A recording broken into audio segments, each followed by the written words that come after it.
Mesdames, Messieurs, bonsoir et bienvenue dans notre édition en version française. Sans plus attendre, tout de suite les titres.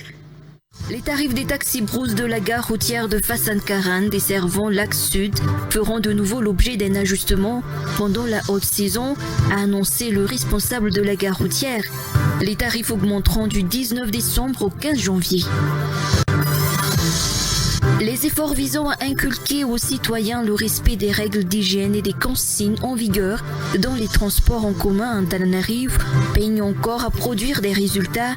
Pourtant, la quasi-totalité des véhicules de transport public circulant dans la capitale sont dotés d'affiches rappelant les règles à observer.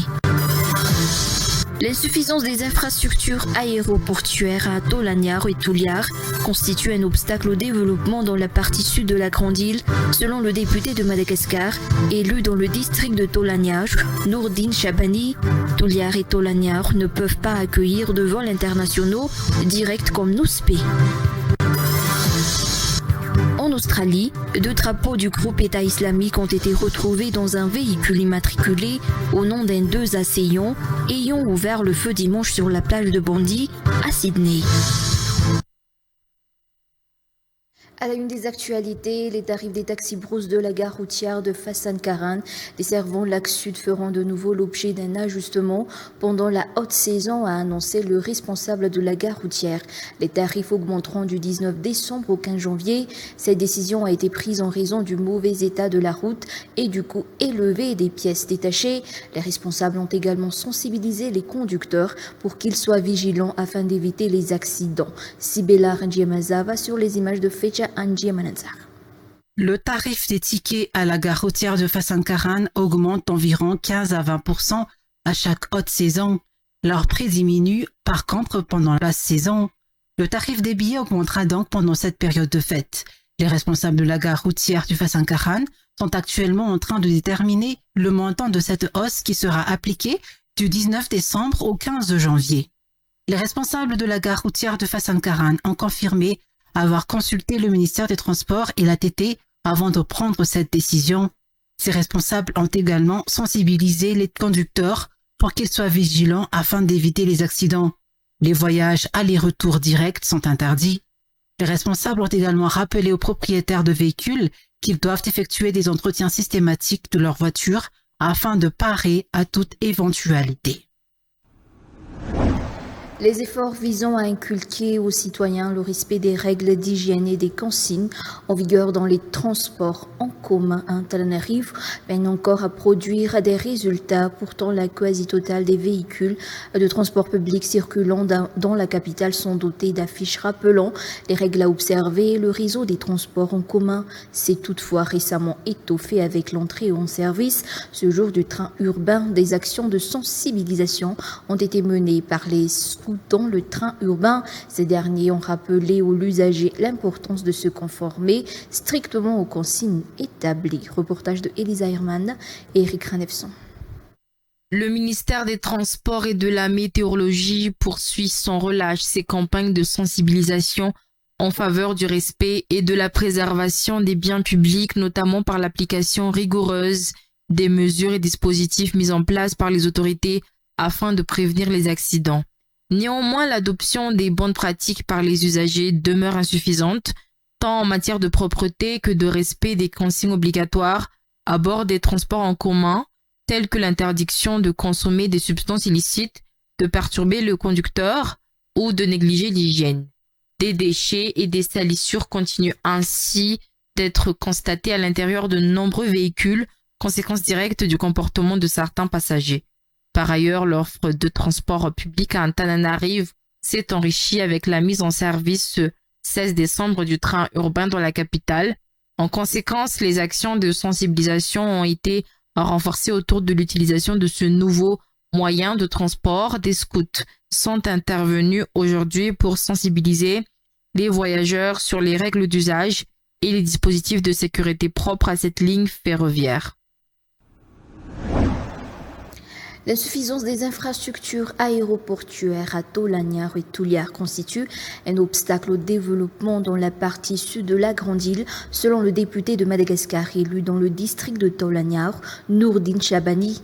Touliar et Tolagnar ne peuvent pas accueillir de vols internationaux directs comme Nousbé. Cette partie sud du pays étant riche en histoire et en culture, on ne peut pas vraiment dire que les touristes ont visité Madagascar s'ils ne se sont pas rendus dans le sud de l'île. En plus de l'extension des aéroports, il est également nécessaire de considérer les questions des ristournes et le soutien aux agriculteurs, selon le député de Tolagnar.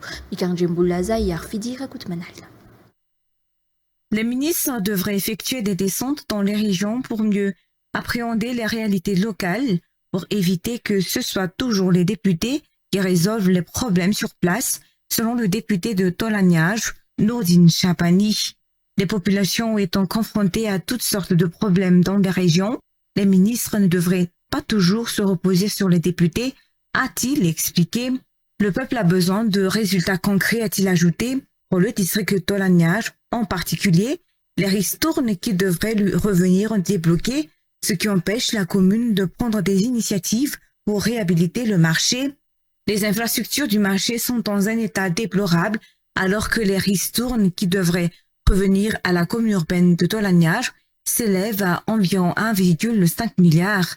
Il y a aussi la question des routes pour lesquelles des demandes ont été déposées auprès du ministre des Travaux publics, un financement de 8 millions de dollars ayant déjà été approuvé par le Conseil des ministres.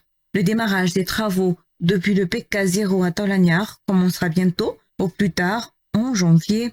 Dans les zones rurales, le soutien aux agriculteurs est toujours encouragé, mais selon le député de Tolagnar, concrètement, on est toujours au stade du discours et des promesses. De nombreux agriculteurs ne tirent toujours pas profit de leur récolte, selon les explications. Certains ne possèdent même pas de tracteur, a-t-il ajouté. Il faut apporter un véritable soutien et fournir les équipements nécessaires aux agriculteurs, selon le député de Tolagnar.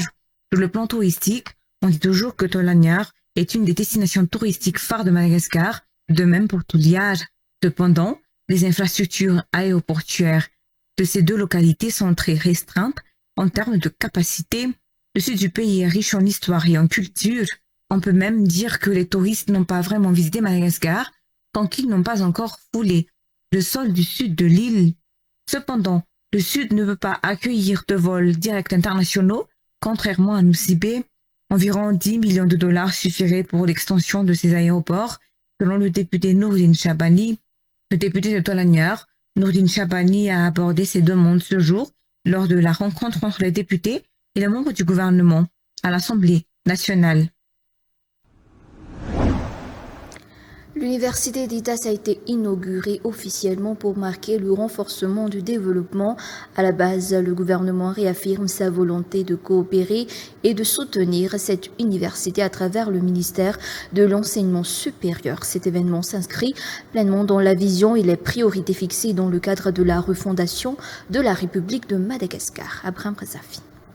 Dans la région d'Itas, une nouvelle étape a été franchie pour l'enseignement supérieur, avec l'inauguration officielle de l'université d'Itas, tenue à Soavnandjin. Plusieurs infrastructures soutenant directement l'apprentissage et la vie étudiante ont également été inaugurées. Il s'agit notamment de la radio de l'université d'Itas, Rudi 92.6, des laboratoires d'informatique et de télécommunications, des laboratoires de langue, du laboratoire de mécanisation agricole, ainsi que du laboratoire de l'eau et de transformation agroalimentaire.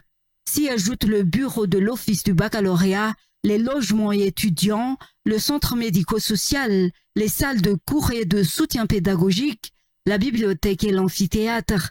Le président de la refondation de la République de Madagascar, Rangianirina Michael, a été représenté par le conseiller spécial auprès de la présidence, Zafta Sunj Marcelin.